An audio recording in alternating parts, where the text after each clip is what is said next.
작년까지는 전기차 종류가 늘어난다는 뉴스가 많았다면 올해는 전기차 가격 인하가 중심 키워드가 되는 것 같습니다. 테슬라뿐만 아니라 우리나라 브랜드 중에선 현대기아차랑 KG 모빌리티, 줄여서 KGM이 중심이 되고 있는데 최근까지 전기차 시장을 전반적으로 다뤄드렸잖아요. 오늘은 KGM 이야기만 중점적으로 해보려 합니다. 토리스 출시 전에 여러가지 루트를 통해서 들은 이야기와 더불어서 지금 소비자들이 원하는 것들, 그리고 최근에 말도 안 되는 소문까지 돌고 있는 것 같아서 이것도 함께 쉽고 빠르게 정리해드리겠습니다.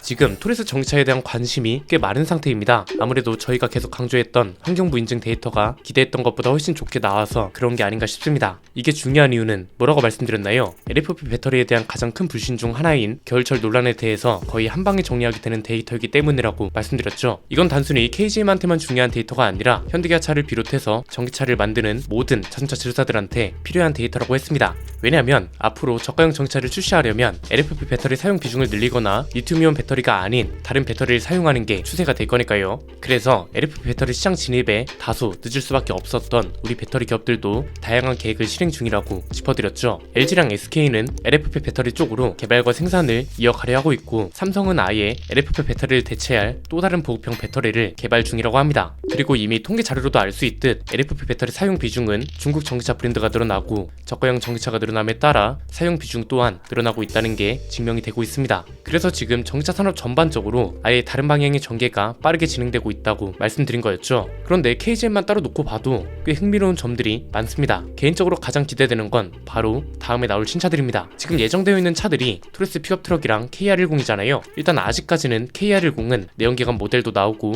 토리스 픽업 트럭은 순수 전기 모델만 나올 거라고 합니다. 그런데 지금 토리스 전기차가 3천만원대 가격을 굉장히 강조하고 있고, 여기서 중요한 건 토리스 픽업 트럭은 이거보다 훨씬 저렴할 수밖에 없다는 겁니다. 이런 조건과 환경을 따져봐도 그렇고 저렴하게 나오면 안 되는 상황이라는 것도 큽니다. 일단 조건과 환경부터 보면 간단합니다. SUV보다 픽업 트럭이 더 저렴한 건 굉장히 일반적인 룰입니다. 이건 당연한 겁니다. SUV보다 화물차가 더 비싸면 이걸 누가 사겠어요? 실제로 지금 팔리고 있는 렉선 라인업만 봐도 답이 나옵니다. 렉선은 가격 범위가 4,010만원부터 5,530만원까지입니다. 렉선 스포츠는 쿨맨 기준으로 2,827만원부터 4,654만원입니다. 시작 가격은 렉선 스포츠가 1,180만원 정도 저렴하고 프로옵션 기준으로는 870만원 정도가 저렴합니다. 백분율로 따지면 시작 가격 기준으로는 픽업 트럭이 30% 정도, 프로옵션 가격 기준으로는 16% 정도 저렴한 거죠. 토리스 전기차랑 픽업 트럭 가격 차이도 이 정도까지는 아니겠지만 단순 계산하면 토리스 전기차 가격이 4,850만원부터 5,290만원입니다. 시작 가격 기준으로 30% 정도가 빠지면 3,395만원이 되고, 프로옵션 기준으로 16% 정도가 빠지면 4,440만원 정도가 되는 겁니다. 이건 보조금을 제외한 가격입니다. 심지어 화물차라서 승용 전기차보다 보조금도 훨씬 많이 받을 겁니다. 우리나라 화물 전기차 평균 보조금이 작년 기준으로 평균 2,100만원 정도였습니다. 만약 이런 조건들만 맞는다면 2,000만원대로도 충분히 구매가 가능하게 될 거란 겁니다. 물론 보조금 상황에 따라서,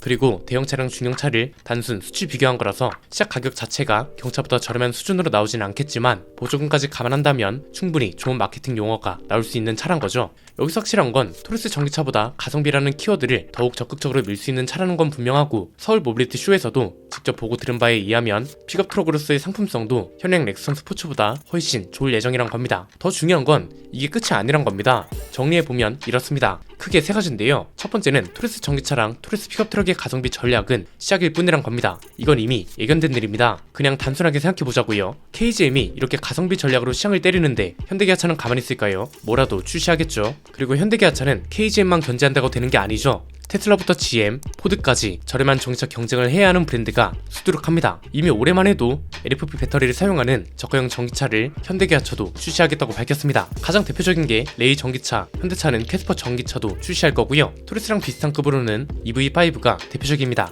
국내 모델에는 다른 배터리를 넣을까 고심 중이라고 하긴 하는데, 최근에 토리스 전기차가 겨울철 효율에 대한 인식을 좋게 바꿔놔서 이것도 지켜봐야 하는 상황입니다. 결국 시장 상황이라던가 기업 간 경쟁이라던가 소비자들의 요구 사항과 구매 조건이 바뀌기 시작하면서 저가형 전기차 출시는 이제 시작이 될 거란 겁니다. 두 번째는 왜 이렇게 전개가 되고 있는 건지도 살펴볼 필요가 있습니다. 일단 저가형 전기차를 만들기 위한 수단으로는 거의 모든 전기차 제조사들이 중국산 LFP 배터리를 채용하고 있다는 겁니다. 그리고 저가형 전기차 도입과 판매의 필요성으로는 전기차 도입기에서 대중화로 넘어가는 시기이기 때문이라는 거고요. 저가형 전기차의 출시 목적은 국내 시장 또는 해외 시장에서의 점유율 상승과 판매량 상승을 위해서겠죠. 이것도 결국 시장 경제 이론에 따른 당연한 순서란 겁니다. 하필이면 중국산 배터리를 사용하는 이유에 대해서는 지난번 영상에서 다뤘었지만 아주 간단하게 요약하면 뭔가요? LFP 배터리를 쓰긴 해야 하는데 이 LFP 배터리를 이미 대중화시킨 배터리 기업이 중국 말고는 없기 때문이죠. 우리 기업들이 이걸 상용화시키길 기다리기에는 너무 많은 시간을 기다려야 하니까 일종의 과정이라고 이해하면 된다고 했습니다. 우리는 이제 향후 몇 년이 지난 뒤에 중국산이 아닌 국산 배터리로 돌아오는 브랜드를 지켜보면 된다고 했고, 세 번째는 그래서